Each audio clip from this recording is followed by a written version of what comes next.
If you're going to prepare a formal bank reconciliation, it is important that you will specify or tagaan mo siya details unsa may items nga mong gi-add or deduct. Okay, example here. So XYZ is closing its books and must prepare a bank reconciliation for the following items. So the bank statement contains an ending balance of 300,000, whereas the company's ledger shows 260,900. So as you can see, dili sila parehas og amount. So kinahanglan silang i-reconcile, dapat parehas sila og balance. The bank statement contains a 100 service charge. So do you think na ano ni siya sa imong books? So since sa bank statement man siya nabutang, so most likely wala pa na siya sa imong book balance. The bank statement contains interest income. So since sa bank ni siyang aside, wala pa niya siya ma-appear sa imuhang books. Si XYZ, nag-issue siya checks and not yet cleared by the bank. So naano ni siya sa book pero wala sa bank. XYZ deposit 20,000 but this did not appear on the bank statement. So naa sa books, wala pa sa bank. A check for the amount of 470 for supplies purchased previously on account was misreported in the cash payment. So, sayop, imbis nga 470, ang iyahang nasuwat kay 370. So, kuwang ang payment. A note receivable of 9,800 was collected by the bank. So, si bank may nag-collect. So, sa books is wala pa. A check of 520 deposited by the company has been charged back as NSF. So, nadawat nga check si company nga 520 pero pag deposit niya sa bank, wa day sulod. So, sama na to pag-prepare sa bank reconciliation. So, the methods here to be used are the following: adjusted balance method and the book to bank and bank to book. So, we will start with the adjusted balance method. Okay? So we will start with the balance per, so may giwan na bank. Okay, the balance per bank based in statement A. So you have bank statement is 300,000. Okay, so mag-start ka sa 300,000. Ibang formula is add deposit in transit and deduct outstanding checks. So, ano siya? Deposit in transit is 20 and the outstanding checks are 50. Okay, this naman na siya gikan. So, nasa letter E. This is your deposit in transit and this is your outstanding checks.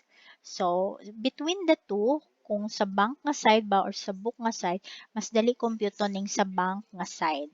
Okay, so the adjusted balance is 270. Next, dapat may magparehas si bank ug si book. So next is, ang balance sa book is 260,900. So we will start with that. Okay, so you have 260,900. And then, unsa ganitong ipang-add o ipang-deduct, so you will add the credit memo and you deduct the debit memo. Okay, so asa man nga mga items ang credit memo diri? Okay, so ang credit memo, you have notes receivable collected. So this is a credit memo. And then you have interest. So this is a credit memo. This is a charge. So this is a debit memo. And kanisiya NSF. So this is a debit memo. And this one, letter F, is an error. So sayop ni siya. So we have two credit memos. We have 20 and we have 9,800. So we're going to add that. So you have 9, 8, and 20. And we have the debit memos. Let's go back. So you have 100. This is your debit memo. And then we have another, you have 520. So 100 and 520, you have NSF check and you have the service charge. Now let's analyze the error. Kung kinsa man ni siya nga na-commit. So ang check was for 470 but it was recorded as 370. Asa may correct nilang duha. Ang correct is 470. So kani ang wrong. silbing kuwang ang gi-record nga bayro nun or payment. Kuwang ang gi-record nga payment, pila may kuwang, ang difference nila kay 100. Okay? So, since kuwang man ang gi-record nga bayad, so understated imuhang payments. So, kung kuwang imong payment, so nakuwang po ka og credit sa cash. So, kung nakuwang ka credit sa cash, nakuwangan kag credit sa cash, so pasabot, nakuwangan imong bayad, nanubra imuhang money. Di ba? Kung wala nimo siya ma-deduct sa imuhang cash, so nanubra imuhang kwarta. So kung nanubra, kinahanglan kuhaan. So muna siya nga naa sa less error on recording check. Okay? So that is how you are going to prepare the adjusted balance method. And now, you can get 270. So, dapat ba ma'am parehas sila answer? Yes, kay adjusted balance man siya. Okay? So, kaning 270,000, mao na siya imong i-report sa cash in bank. Okay? Mao na siya imuhang i-record sa cash in bank. So, what are the journal entries? So, ang i-journalize na nimo ani is katong mga book reconciling items. Di maklaro. So, therefore, kani sila. Kani ang mga items nga imuhang i-record. Book reconciling items. So, let's write the journal entries. So, you have cash in bank, 98 kani siya. And then, that is to record the note collected by the bank. Cash in bank, credit notes, receivable. Next is to record the interest. So, ang 20. So, you have cash in bank, interest income. 20. Next is, kanisiya. This is supposed to be a collection. Diba? Pag dawat na to sa money, nag-debit ta o cash, kunya nag-credit tag accounts receivable. But since yung talbog ang cheque, kayo dili man siya enough, so baliko na sad nimo i-reverse na nimo ni nga entry kay wala man madayon ang bayad sa imong customer. So accounts receivable, credit cash. Man siya accounts receivable, credit cash in bank. Next would be the charge. So bank service charge or simply service charge and credit cash in bank. And the last one is payment, recording payment, because since this is related to an accounts payable on purchases, so you have accounts payable and credit cash in bank.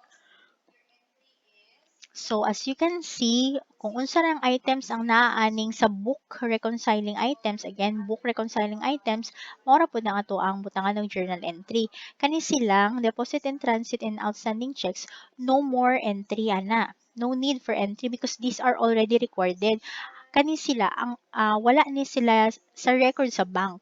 Okay? But we're not going to adjust the bank kay na wa man tay labot sa record sa bank. Okay? Kani siya is atuan ni siya nga reconciliation. Pero wala na nagpasabot nga i-require nimo si bank nga mag-adjust sad siya. Okay?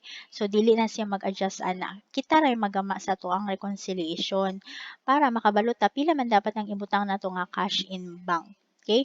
No need for adjustments for this one, for the deposit in transit and outstanding checks because this is not in our jurisdiction.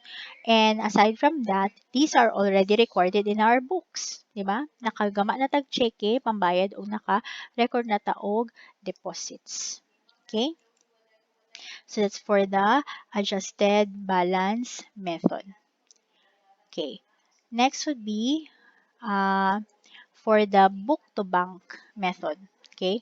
So sa akong gingon ganiha, you just follow the normal niya nga treatment kung siya ang origin. So since book ni siya, so kung unsay dapat i-add o i-deduct sa book, imuha na siyang i-add pod o i-deduct. Di ba sa book balance, di ba sa book balance, so sa matong atong i-add.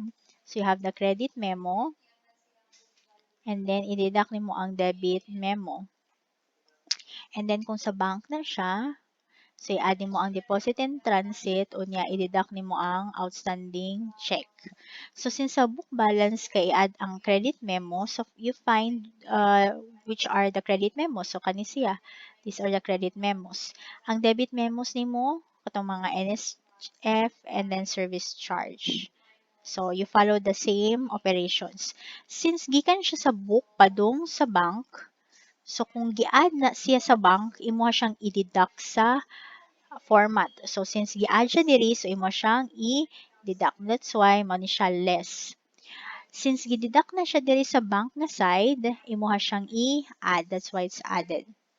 And then the NSF check, NSF na, sorry, itong error, since ang error diri kay less, sa book man nga side, so dili gihapon nimo siya butang sa less. Kauban na tong NSF o katong service charge. So you will get 300. And remember, di ba, ang balance sa bank, kani siya, silbi nga naman siya, from 300, from 2690 to 300. Mo na siya, book to bank.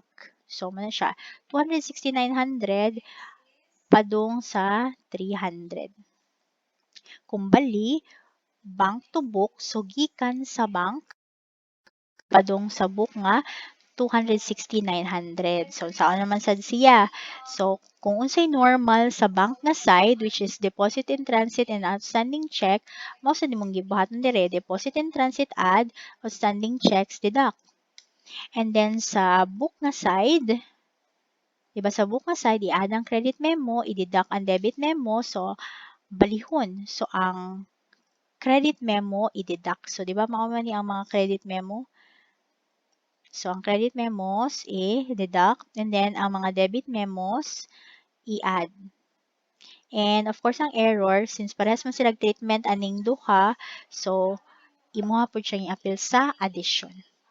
Okay? But not all the time ha. Kay again, depende ni siya kung asa man siyang error. Dapat ba siyang i-add or asa, o angayan ba na siya i-deduct. Okay? So, this is for Apathy Company. You have here, okay. So, you're required to prepare the bank reconciliation using the adjusted balance method mo na una, and then you're going to prepare the adjusting entries. Okay? So, how do we prepare the bank reconciliation? So, we will start with the balance per book. Okay? Balance per book.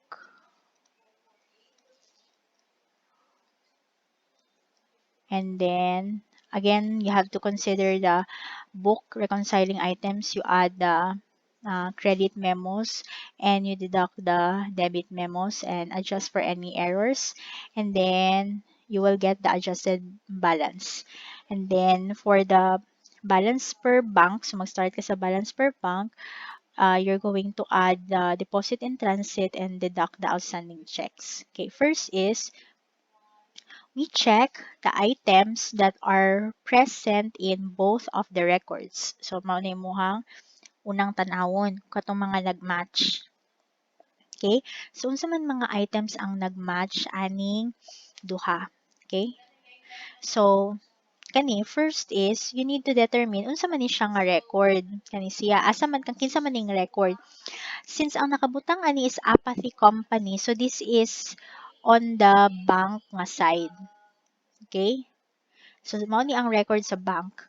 Mao ni siya ang ledger ni Apathy. Di ba Apathy man ang ato ang entity here in this problem. So, this is the record of the bank for the ledger of Apathy Company. Next is, this is the first bank. So, this is the record in the books. Okay? Sa record ni sa books para sa bank account niya sa first bank. So, next is you determine what are the items nga present in both of the records. Kaya kung present na in both of the records, okay na siya. Dili siya difference. Katurang difference atong i-point out or i-identify. So, tagsa-tagsaon na to. Okay, we have check.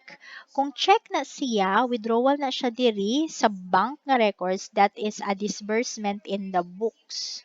Okay? So, kung naana siya sa debit side, nga niha, kung naana siya sa T-account sa, sa bank ni siya, sa bank. Okay? So, sa Apathy ni, kang Apathy ni nga ledger. So, kung naana siya diri, na siya sa debit nga side, it's a withdrawal.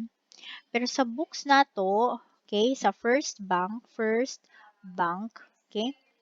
So, kung naa siya sa debit diri, so naa na siya sa credit diri sa first bank. Okay? So, opposite siya. Okay, ana. Kung naapod siya diri sa credit side sa bank, ani po siya sa pikas.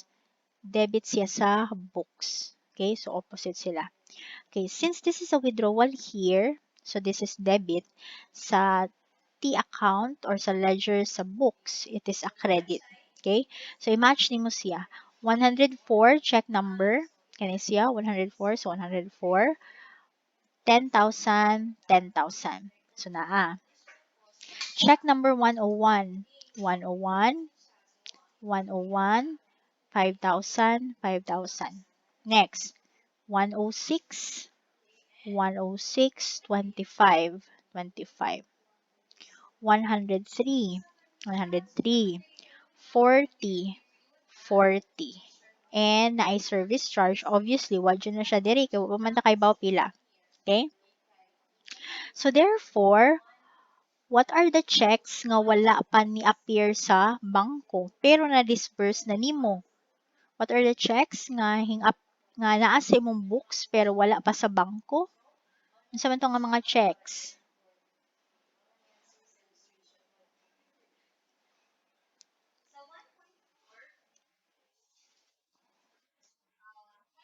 Okay, check number 10. So to? Check number 102, 105, and 107. Okay, that's correct. Unsay tawag ana katong checking nga na release na nato pero wala pa naabot sa bangko. Unsay tawag adto? Okay, outstanding checks. Okay, so therefore these are the outstanding checks. 15,000, 30,000, and 50,000. Sa ganini sila, mao ni sila ang mga outstanding checks. Okay. Next, ato na sa ta sa deposit. Okay, tan-aw nimo kung unsa tong mga gipang-add dito sa bank account ug unsa pod ang naa diri sa debit, di ba? Opposite man siya. Kung naa siya sa credit diri sa bangko, di ba? Nasa credit sa bangko, naa siya sa debit sa books. So therefore, ani na pud ka magtan-aw padung diri na first, naa ba ang 100? So 100, 100. Or pwede ka diri ka mag-start. 50, naa ba siya sa bank? 50, 50 naa. 10,000, 10,000 naa. About 80,000, naa ba siya? Sa 80,000? Wala. Okay. So, kani siya, unsay tawag ani? Naa sa books pero wala sa bank. Okay. Deposit in transit. Very good. Okay. Karon, tan-awon na sad nato ang naa sa bank pero wala sa books. Okay? Ganiha kay naa diri sa book pero wala sa bank. Kani, unsa man tong naa sa bank pero wala sa books? Kaning 2,000, unsa man ni siya? This is a withdrawal. Unsa may tawag ani? Okay, debit memo. Correct. Ngayon, debit memo ang tawag, kay debit man niya ang account ni Apathy. Okay, how about this one? Deposit nga 30. Unsa man ni siya tawag ani? Credit memo. Okay, very good. So, since kabalo na ta, unsa man tong mga debit memo, credit memo, so, kabalo na ta unsa ang pagkumpleto sa bank reconciliation. But first, we consider na apay item, last item, the credit made by the bank on December 29, kani daw, represents the proceeds of a note received from a customer which was given to the bank for collection by the entity on December 26. So, proceeds of note din siya ning 30,000. Okay? So, what would be our bank reconciliation here? So, mag-start ka sa balance per book. Pangutan na, asa may balance per book? Ana niya, ma'am. Wala man siya gi-identify nga balance per book. So, saan na to pagkaibaw sa balance per book? So, ang balance per book would be, okay, saan man pagkuha sa balance? Balance per book. So, computon pa na nimo. So, para makuha na siya, you get the beginning balance, beginning balance plus the deposits. Deposits ha, dili deposit in transit. And you deduct the withdrawals or disbursement. Sa books na siya ha, sa book. So therefore, wala man siya nag-ingon diri og beginning, ingon naman siya deposit. So meaning, i-add ni mo ni siya tanan, kani siya. Kani siya tanan i-add. Pila man na siya, 100. Kaya wala man siya nag-ingon nga beginning na siya, ingon na siya deposit.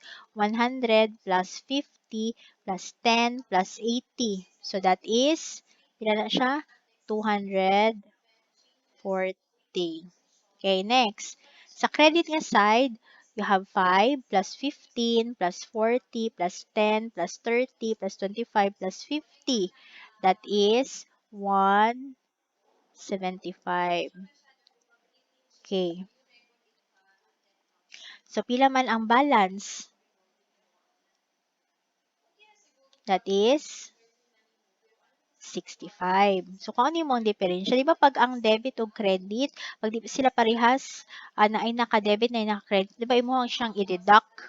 Okay, so, ang balance per book is 65. So, computon pa siya, kaya di man siya given. Okay, next. Unsa itong mga items nga i-adjust sa book, i-add ni mo ang credit memos. Kabalo naman to sa credit memo, di ba? Kani siya, 30. Okay. So, i-add, you have 95. And you deduct the debit memo. And what is your debit memo here? You have 2,000. You get the difference? That's 93,000. What do you call this one? This is your adjusted cash balance. Next, sa bank na sa ta, balance per bank. So, you will start with, pila man ka ang balance per bank ani. So, compute nimo. Compute nimo siya pag dili siya given. But since you can check here, running balance man siya, so 100, di ba? 100. Unya, gikuha ag 10, nahimong 90. Gikuha og 5, nahimong 85. Gikuha ag 25, nahimong 60. Giadan og 50, nahimong 110. Unya, giadan og 10, nahimong 120. Gikuhaan og 40, nahimong 80. Giadan og 30, nahimong 110. And then, i-deduct ang 2,000 na himong 108. So, therefore, mauni siya ang balance. Okay? So, you have balance per bank is 108,000. Okay? So, man siya starting. And then, next is, you're going to, okay? So, you're going to adjust. Unsa man tong i-adjust, ani? You add the deposit in transit. And we already know that deposit in transit is 80. Okay? So, therefore, this is 188. And then, you deduct the outstanding check. We compute this one, 15 plus 30 plus 50. So, that's 95. Okay? So, you deduct from 188. So, you have 93. Okay? So, therefore, okay, you get the difference, so you have 93,000. So since 93 niya siya, di ba? This is your adjusted cash balance. So wala yung problema kay parehas sila. Okay? Magka-problema niya siya pag dili sila parehas og balance because naa kay dapat pang pangitaon sa may hinungdan. Okay? So you have adjusted cash balance is 93. What are the adjusting entries? You have a credit memo. The credit memo is for a note collected. Okay, so therefore, you debit cash in bank. Okay, so that's 30,000. And then you credit note receivable. You have 30,000. And then you have second, we have the bank service charge. You have the bank service charge. So you have 2,000. Then you credit cash in bank, 2,000. If you like this video, don't forget to click like, subscribe, and hit the notification bell to be updated with the latest video lessons. Thank you for watching.